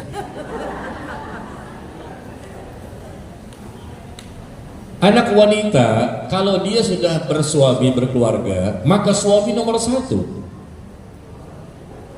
orang tua nomor 2. Kalau ya sama di waktu yang sama ya, suami mau begini, orang tua juga mau begini, mana yang didahulukan ini? Pada waktu yang sama gitu loh, bertabrakan. Suami mengatakan begini, orang tua ini kan andai kata terjadi seperti itu ya, maka tidak boleh mengikuti orang tua, ikuti suami terlebih dahulu. Baru nanti orang tua pada kesempatan yang lain kita kasih pengertian, Pak, Ibu, mohon maaf, suami saya mengatakan tidak boleh karena juga dia menyuruh saya untuk mengerjakan yang lain. Sampaikan dengan sopan, dengan lembut ya. Untuk wanita seperti itu. Kalau dia belum nikah, silakan. Orang tua nomor 1. Begitu menikah, khusus untuk wanita, maka suami nomor 1. Karena Nabi yang mengatakan demikian. Ketika beliau ditanya, siapakah orang yang lebih berhak untuk aku berikan kebaikan kepadanya bagi seorang wanita? Maka Rasul mengatakan, suamimu. Dan siapakah orang yang paling berhak untuk aku berikan kebaikan kepadanya bagi seorang laki-laki? Bagi seorang laki-laki, ibumu. Laki-laki sebelum menikah, setelah menikah, kapan saja sampai mati, ibu nomor satu. Baru bapak, ibumu, baru bapakmu nomor 4. Bagi laki-laki, sebagai suami, istri bukan nomor satu, anak bukan nomor satu, ya, ibu nomor satu didahulukan. Kalau bersamaan waktunya, pas ada ibu pengen begini, ternyata istri juga pengen begini, dahulukan ibu. Ya, seperti itu. Ini cara berbakti. Tapi kalau wanita tidak, kata Rasulullah, ya, wanita ikuti suaminya kalau suaminya benar. Ya kan, nggak boleh juga mengikuti suami kalau nggak benar. Gimana? Nggak boleh juga, meskipun memang suami nomor satu bagi para istri. Tapi kalau suaminya nggak benar, nggak boleh juga taat kepadanya. Justru istrilah yang menasehati dan mendakwahi suaminya. Seperti ibu-ibu di sini kan soleha semua nih kayaknya. Ya, ibu-ibu di sini kan soleha semua nih kayaknya. Maka ibu-ibu lah yang mendakwahi suami. Apabila andai kata suami keliru, sampaikan, Mas, Allah berfirman. Suami masih ngeles, masih juga begini-gini, Mas, Rasulullah bersabda. Gitu. Bisa? Bisa, ibu-ibu? Kan ngajinya udah tahunan. Ayat ini tulis, hadis ini tulis, sampai rumah lupa lagi di mana tadi tulisannya. Yang sering ngaji itu istri atau suami? Istri.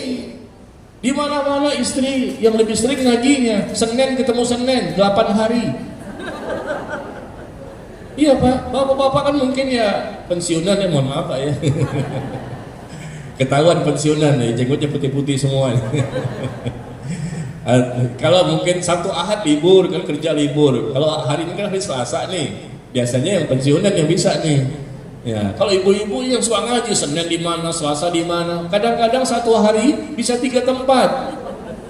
Pagi di mana, terus siang ketemu saya lagi. Ibu ini ada lagi nih. Ibu tadi yang tadi pagi di masjid ini, iya Pak Ustadz, saya ikut lagi Pak Ustadz di mana? Ya Allah, 3 kali dan suami mau persilahkan. Akhirnya karena 3 kali sehari pulang ke rumah bingung ilmu ini mau taruh di mana, udah numpuk di sini. Suami pulang, assalamualaikum, ketuk pintu, buka, Mas, bentar, Allah berfirman.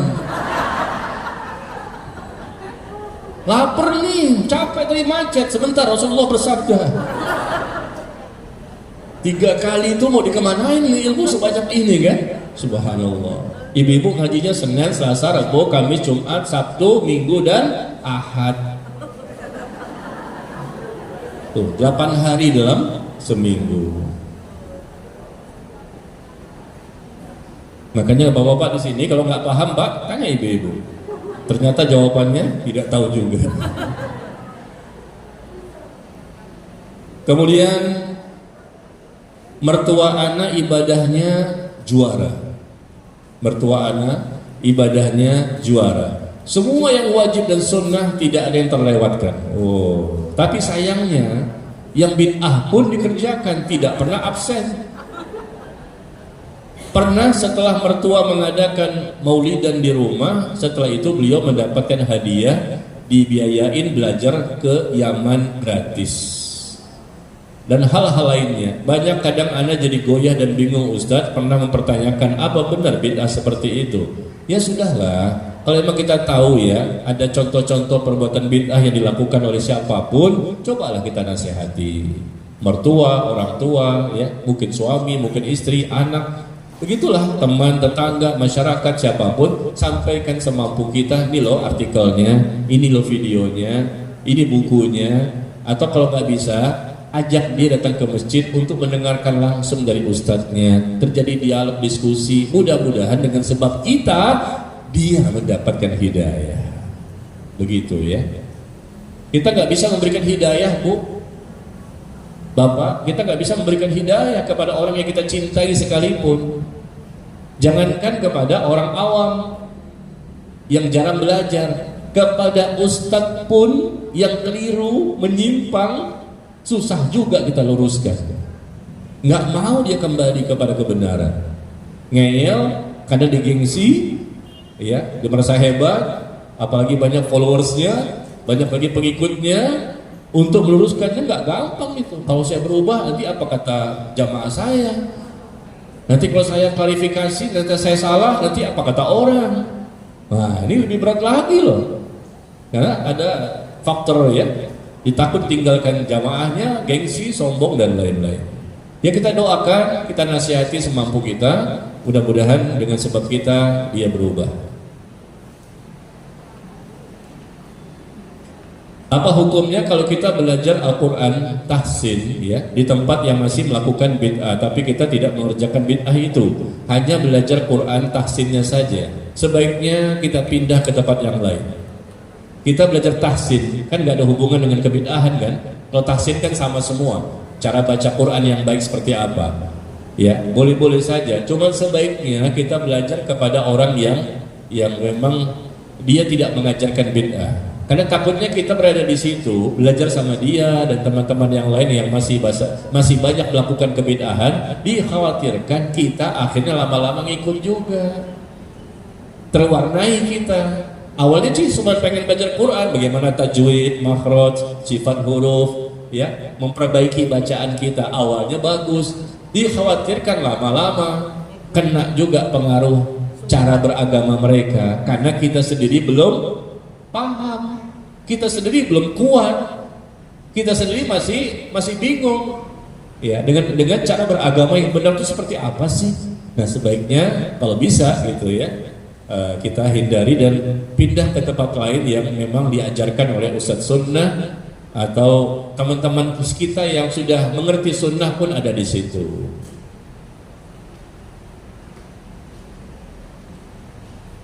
Bagaimana dengan musik yang sekarang ini lagi viral? Apa pendapat Ustadz? Ini namanya mancing-mancing ini. Ya Pak ya, mancing-mancing ini. Ibu-ibu nggak tahu nih kalau lagi viral masalah musik ini. Kalau kita tahu Pak ya, ibu-ibu nggak tahu lagi viral nih masalah musik, heboh di YouTube, Instagram, sosial media. Karena ibu-ibu ini umumnya kebanyakan di rumah tuh baca Quran dan hadis. Betul Bu? Betul? Masya Allah. Di rumah tuh sibuk Quran hadis, makanya begitu ditanya Quran dan hadis, ketika ditanya, ternyata jawabannya wallahu a'lam bishawab. Iya. Jadi begini jamaah sekalian, masalah musik ya, karena ditanya saya menjawab. Masalah musik itu sudah ada hadisnya. Hadisnya dikeluarkan oleh Imam Al-Bukhari, Imam Abu Dawud, Imam Al-Baihaqi. Hadisnya sahih. Rasul mengatakan bahwa nanti akan ada umatku yang mereka berani menghalalkan zina, menghalalkan kain sutra, menghalalkan khamr, dan menghalalkan alat-alat musik. Hadisnya bukan satu, banyak sekali. Ya, akan ada umatku nanti yang mereka menghalalkan. Menghalalkan berarti kan hukumnya awalnya haram, tapi mereka berani menghalalkan dari umatku ini, menghalalkan zina, menghalalkan kain sutra untuk laki-laki. Untuk perempuan kan boleh, untuk laki-laki kan nggak boleh, tapi mereka berani menghalalkan kain sutra untuk laki-laki. Mereka menghalalkan khamr, minuman-minuman keras, dan mereka pun menghalalkan alat-alat musik. Ya, dan para sahabat juga banyak perkataannya seperti itu. Begitu juga para tabi'in dan tabi'ut tabi'in, dan ijma, sepakat semua ulama, sepakat ulama dahulu ya, 4 mazhab semuanya sepakat bahwa musik itu haram. Musik, alat musik ya, itu haram, tidak boleh didengarkan, tidak boleh dimainkan. Tidak ada perbedaan pendapat. Sesuatu yang sudah ijma, sepakat, kenapa tiba-tiba di zaman sekarang jadi berbeda pendapat? Apakah orang sekarang lebih ahli dibandingkan orang terdahulu?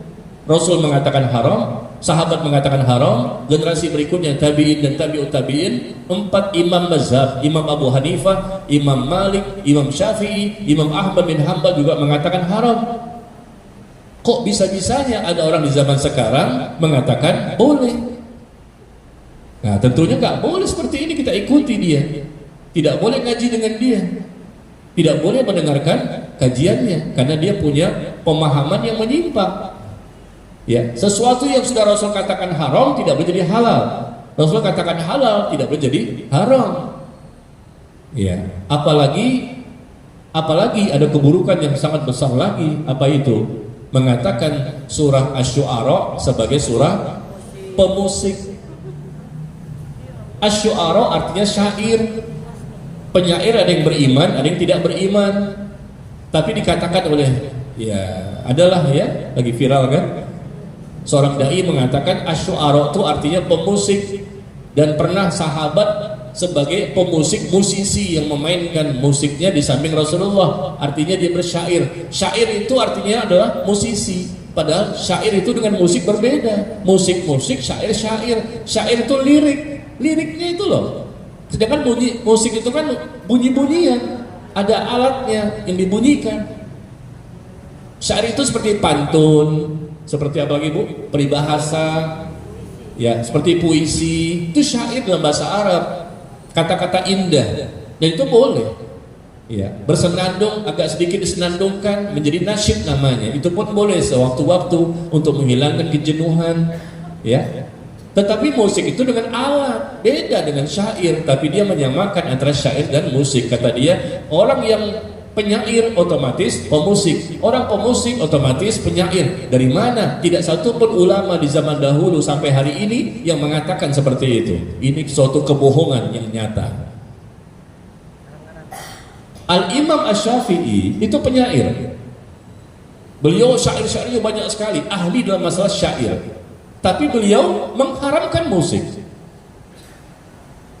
Kenapa dia mengatakan bahwa penyair itu pemusik itu penyair? Loh, kan beda. Makanya banyak ustadz yang mengkoreksi ucapannya agar kaum muslimin tidak salah gitu loh. Karena musik sudah selesai, hukumnya haram. 4 mazhab sama. Rasulullah juga mengatakan demikian. Sikap orang beriman itu adalah sami'na wa ata'na. Jangan ngeyel, jangan membantah. Selevel ustadz pun bisa salah. Ya sudahlah, namanya manusia. Yang penting ada segera klarifikasi, minta maaf. Selesai. Saya juga bisa salah kok.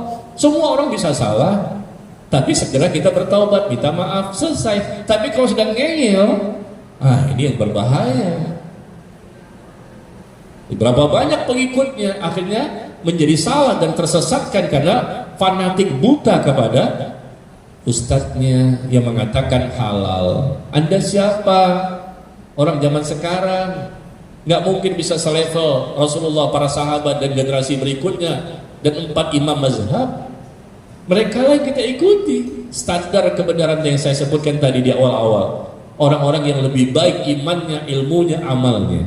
Meskipun mungkin kita suka musik dan bahkan suka memainkan musik, tapi nggak boleh menolak hukum musik. Saya emang tahu hukumnya haram, tapi saya belum bisa meninggalkannya. Begitu. Jangan mengatakan saya tidak mau meninggalkannya, bahkan saya mengatakan musik itu halal. Nah, itu berbahaya. Baik, jadi kalau masalah musik ini sudah jangan kita bahas kembali, karena memang sudah banyak jawaban-jawaban dari para ustadz di sosial media dan memang tidak ada perselisihan sebetulnya para ulama di zaman dahulu. Cuma di zaman sekarang saja ada oknum-oknum tertentu yang masih mempermasalahkannya karena disesuaikan dengan hawa nafsunya, atau supaya manusia senang kepadanya, supaya bertambah followersnya, supaya banyak pengikutnya. Nauzubillah, itu nggak boleh kecuali kalau masalah yang memang sejak dahulu masih terjadi perselisihan. Itu boleh. Yang satu mengatakan A, satu mengatakan B. Saya ikut yang A saja silahkan. Tapi kalau sudah sepakat semua ulama zaman dulu, kenapa lagi dibuka lagi ada pendapat yang lain? Nggak mungkin bisa mengalahkan ulama dahulu, apalagi dalilnya ada, hadisnya ada, dan hadisnya sahih dalam Sahih Bukhari. Jadi yang lebih parah itu bukan sekedar haramnya musik, tapi juga menyebutkan surah Asy-Syu'ara-nya itu loh disebut juga surah pemusik. Wah, ini kebohongan yang luar biasa. Dan tambah lagi yang ketiga, menyatakan bahwa otomatis orang yang bersyair itu dia pemusik, orang yang pemusik otomatis bersyair. Ini juga kebohongan lagi berikutnya. Karena contoh kita kasih tahu, Imam Syafi'i itu adalah penyair. Syairnya bagus-bagus.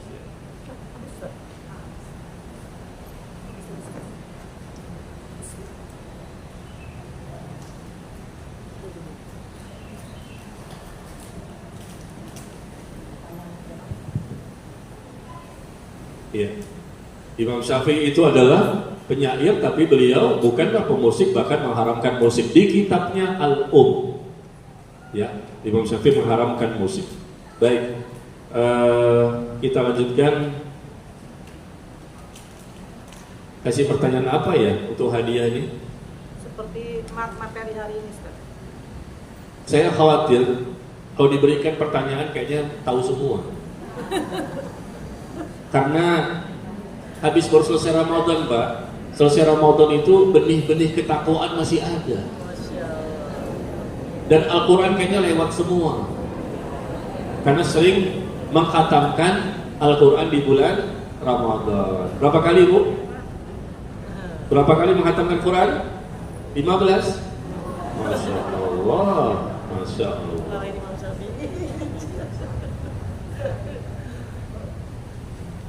Iya, baik, saya mau kasih pertanyaan ya. Coba Bapak Ibu, siapa duluan cepat-cepatan ya.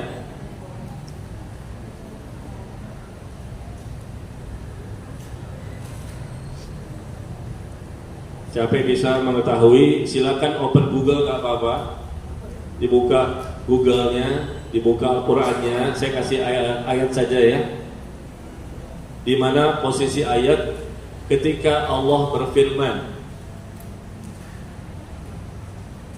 am lahum syuraka syara'u lahum minad din ma lam ya'dam bihillah. Apakah mereka punya sesembahan-sesembahan yang lain selain Allah yang menetapkan aturan dalam agama ini bagi mereka yang tidak diizinkan oleh Allah? Itu ayatnya. Apakah mereka punya sesembahan yang lain? Kok mereka nggak mau ikut Islam sih?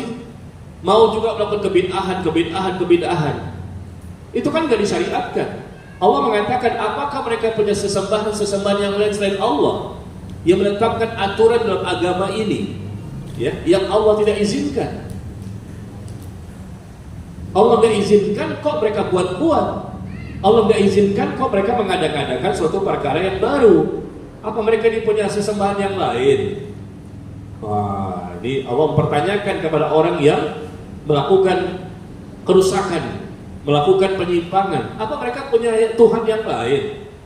Kok mereka membuat sesuatu yang baru dalam agama yang Allah nggak izinkan, Rasul nggak contohkan? Di mana ayatnya?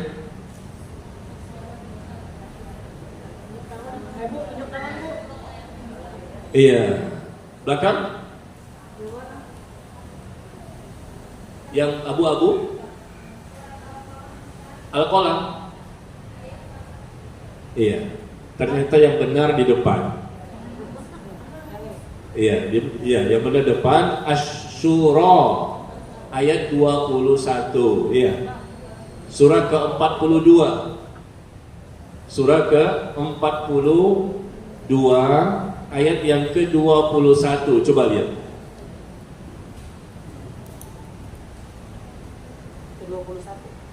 Surah ke-42 ayat ke-21.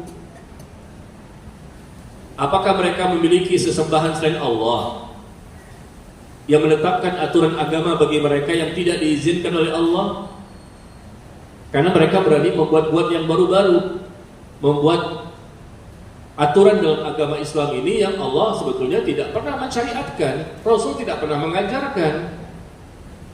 Kenapa mereka mengada-ngadakan, menganggap baik suatu perkara yang sebetulnya tidak ada sandaran dalilnya? Apa mereka ini punya sesembahan yang lain sampai begitu nih Allah menyebutkan?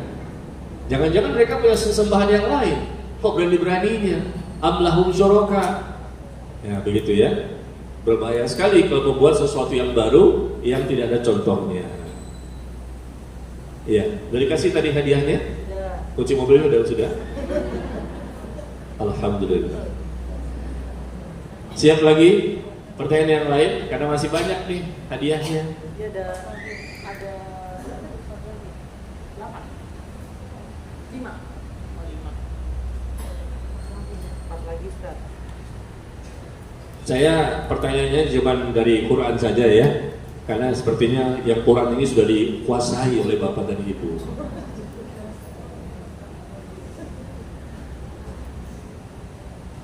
Yang lain misalnya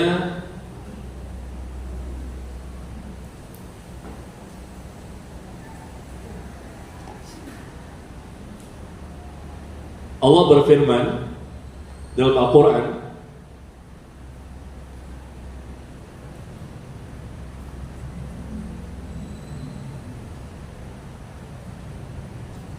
walau taqawwala alaina ba'dal aqawil la akhadna minhu bil yamin. Dan sekiranya Rasulullah itu Muhammad sallallahu alaihi wasallam mengadang-adakan sebagian perkataan atas nama kami, kalau Rasul mengadang-adakan suatu perkara sebetulnya Allah nggak izinkan, Allah nggak syariatkan, tapi Rasul buat sendiri, ya, maka pasti kami pegang dia pada tangan kanannya, kemudian kami potong pembuluh jantungnya, maka tidak seorang pun dari kamu yang dapat menghalangi kami untuk menghukumnya. Ya, saya ulang kembali ayatnya, walau taqawwala alaina ba'dal aqawil. Silakan. Iya, barakallahu fiik.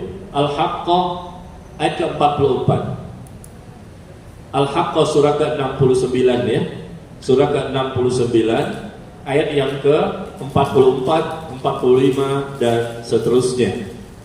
Ya, di sini ada pelajaran buat kita bahwa Allah menjelaskan, coba jemaah sekalian dengarkan, sekiranya Rasulullah itu mengada-ngada suatu perkara dalam agama ini yang Allah tidak syariatkan, tapi Rasul sandarkan kepada Allah. Allah mengajarkan seperti ini, padahal Allah nggak mengajarkan. Berani nggak Rasul seperti itu? Nggak berani, dan Rasul nggak mungkin melakukan itu. Seandainya, ini levelnya Rasul loh, bukan kita sebagai umatnya. Seandainya Rasul itu mengadang-adakan perkataan yang dia sandarkan kepada Allah, syariatnya seperti ini, Rasul buat sendiri tanpa izin dari Allah, maka apa yang ancamannya? Kami pegang dia pada tangan kanannya, kami potong pembuluh jantungnya. Luar biasa ancaman, maka tidak seorang pun dari kamu yang dapat menghalangi kami untuk menghukumnya. Rasul pun akan dihukum apabila Rasul berani mengadang-adakan suatu perkara yang tidak Allah ajarkan. Selevel Rasul dihukum, apalagi umat Nabi. Rasul pun akan dihukum andai kata, tapi ternyata kan tidak. Tapi di sini Allah memberikan ancaman di surah Al-Haqqah ayat ke-44 dan 45 dan 46. Ancaman dari Allah kepada Rasulullah SAW seandainya beliau berani mengadang-adakan ya perkataan yang disandarkan kepada Allah seakan-akan itu adalah sesuatu yang disyariatkan. Rasul buat sendiri agama ini, menganggapkan ini baik, apa salahnya? Ini kan baik, apa salahnya? Dan Rasul sandarkan kepada Allah juga. Selevel Rasul pun diancam akan dipotong pembuluh jantungnya. Bagaimana dengan kita? Kok berani-beraninya kita beragama ini berdasarkan selera kita? Pokoknya saya maunya beragama seperti ini lebih enak. Kalau begini nggak enak. Kalau ini keras, ekstrim. Kalau ini berat, kalau ini macam-macam lah. Ya, kalau ini nggak sesuai zaman, kalau ini. Bahkan diberikan statement-statement kepada orang yang berusaha beragama mengikuti sunnah, beragama mengikuti syariat, ya, dikatakan kepada mereka mungkin ini dan itu, ya ini dosa ini. Padahal mereka ini orang-orang yang konsisten untuk mengikuti syariat dengan benar. Kenapa dijadikan bahan ledekan? Ya, Jadi Al-Haqqah 45, 46 dan 47. Ini berkaitan dengan tema kita kan? Pertanyaan pertama tadi di mana, Bu? Asyura. Surah apa? Asyura ayat 21.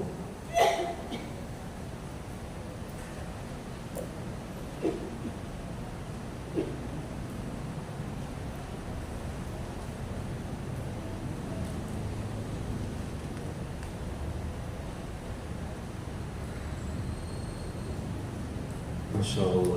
Banyak amat ya bertanya. Ini sampai jam berapa sih kita?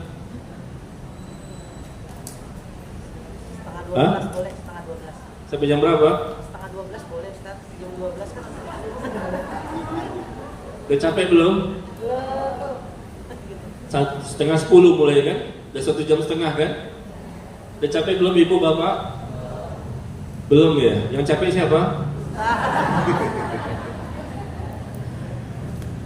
Ternyata Masya Allah jamaah ya, belum capek juga jamaah di sini. Padahal mereka udah capek sholat malam loh.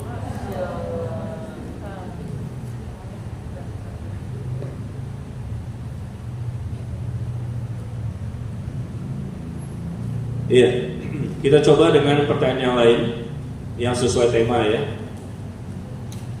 Kalau bisa pertanyaan itu langsung saja to the point ya, jangan muter-muter sehingga satu halaman kertas penuh dengan pertanyaan.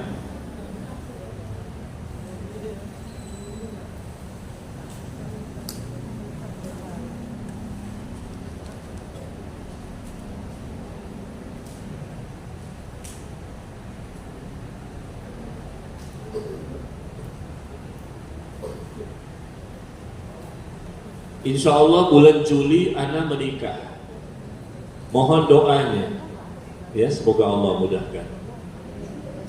Pertanyaannya adalah, bolehkah Ana memakai gamis warna putih? Apakah menyerupai kaum Nasrani? Gamis warna putih, barangkali untuk baju pas kawinnya itu ya. Nggak masalah, baju warna putih bagi wanita maupun laki-laki ya. Tetapi untuk wanita tentunya kalau bisa janganlah ya, sampai berlebihan ya. Tabarruj bisa menimbulkan fitnah ya dengan pakaian yang gemerlapan dan lain-lain yang ternyata dia memakai pakaian yang berlebihan itu di hadapan laki-laki yang bukan mahram. Ini berbahaya, menimbulkan fitnah, menimbulkan syahwat dan bisa menimbulkan dosa bagi orang lain. Meskipun di acara kawinan, ya, kalau mau pakai pakaian yang sifatnya tidak menimbulkan fitnah, ya silahkan. Atau mungkin barangkali pakaiannya ini gemerlapan, mungkin bagus, mungkin sewa kali, dia nggak buat sendiri. Tapi kalau bisa di hadapan wanita saja, sesama wanita, atau dengan laki-laki yang mahramnya, yang bisa melihat si wanita tersebut. Karena kalau dengan pakaian yang berlebihan bisa menimbulkan fitnah dan meningkatkan syahwat, tentunya sangat berbahaya.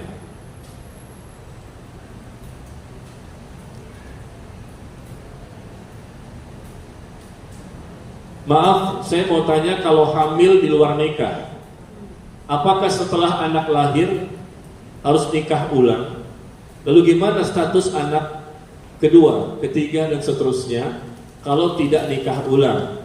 Apakah kakak laki-lakinya bisa menjadi wali buat adik-adiknya? Kalau hamil di luar nikah artinya kan berzina ya. Lalu dia nikah dengan laki-laki yang telah menzinahinya. Laki-lakinya itulah yang telah menghamilinya. Nikah dalam kondisi wanita itu sedang hamil, boleh. Ini pendapat yang saya anggap lebih kuat. Karena sahabat memperbolehkan seperti Abu Bakar, Umar, Abdullah bin Umar, Abdullah bin Mas'ud dan lain-lain, ya, hamil di luar nikah, berzina dan dinikahkan langsung, tidak menunggu sampai wanita itu melahirkan, tidak, langsung saja, karena memang sudah ketahuan bapaknya siapa. Kecuali kalau nikah dengan laki-laki yang bukan menghamilinya, itu nggak boleh, tunggu sampai wanita itu melahirkan dulu supaya jelas benihnya, bapaknya siapa sudah supaya jelas ya. Jadi kalau dengan laki-laki yang lain tunggu sampai melahirkan. Kalau dengan laki-laki yang telah menghamili boleh langsung dinikahi kalau memang dia mau untuk menikah. Kadang-kadang ada juga yang nggak mau menikah dengan pacarnya yang telah dia hamili. Dulu katanya cinta, sekarang dia kabur. Ya, tapi kalau dia kata dia sepakat, tentunya dia bertobat dulu dengan tobat nasuha, minta ampun, nangis ya, istighfar kepada Allah, dia menyesal. Dan dia dinikahkan dengan laki-laki yang telah menghamilinya. Dan pada waktu menikah itu tidak boleh bapak kandungnya menjadi wali. Dan tidak boleh juga yang lain-lain kakak kandung, bapak kandung, pamannya, nggak boleh. Tapi maaf ya, itu kalau anak zina. Kalau ini kan bukan anak zina ya. Kalau ini kan perbuatan zina. Kalau perbuatan zina boleh bapak kandung. Saya salah sebut tadi. Kalau bapak kandung boleh untuk menikahi anaknya meskipun anaknya sedang hamil dalam perzinahan. Yang tidak boleh tadi, saya ulang lagi ya. Kalau anak zina, anak yang dilahirkan dari perbuatan zina, maka bapak kandungnya tidak boleh untuk menjadi wali. Ya, tolong ya didengarkan bahwa beda di situ kasusnya. Anak zina sama orang yang berzina. Nah, jadi orang yang berzina, laki-laki dan perempuan ini nikahkan saja. Yang menjadi wali siapa? Bapak kandungnya boleh, saudara kandungnya boleh. Tapi kalau statusnya anak zina wanita, perempuan, tapi dia perempuan ini anak zina, hasil zina orang tuanya. Nah, anak zina itu yang nggak boleh dinikahkan oleh bapak kandung, tapi dinikahkan oleh wali hakim yang boleh untuk menikahkannya. Nah, ketika tadi nikah ya, umur berapa? 4 bulan, 5 bulan nikah. Yang menikahkan siapa? Bapaknya atau saudara kandungnya, silakan, dia walinya. Nah, anak itu berarti jadi anak zina, melahirkanlah dia. Nah, anak zinanya itu nanti dia tidak boleh dinikahkan oleh bapaknya. Adapun anak kedua, ketiga dan seterusnya boleh dinikahkan oleh bapaknya karena dia bukan statusnya anak zina. Ya, anak pertamanya saja itu, ya karena itu hasil dari zina. Adapun kedua dan seterusnya bukan lagi anak zina karena mereka sudah nikah ya, sudah nikah dengan sah, dengan wali yang sah. Anak pertamanya dapat nasab bapaknya. Anak pertama, anak zina maksudnya.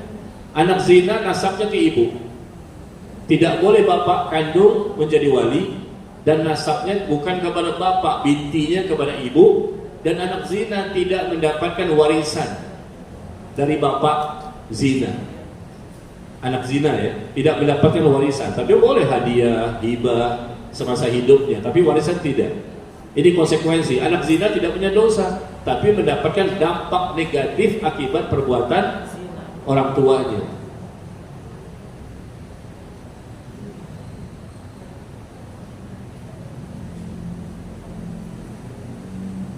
Iya. Yang terakhir barangkali, Pak Ustadz, bagaimana saya harus bersikap menghadapi suami yang satu? Suami yang satu.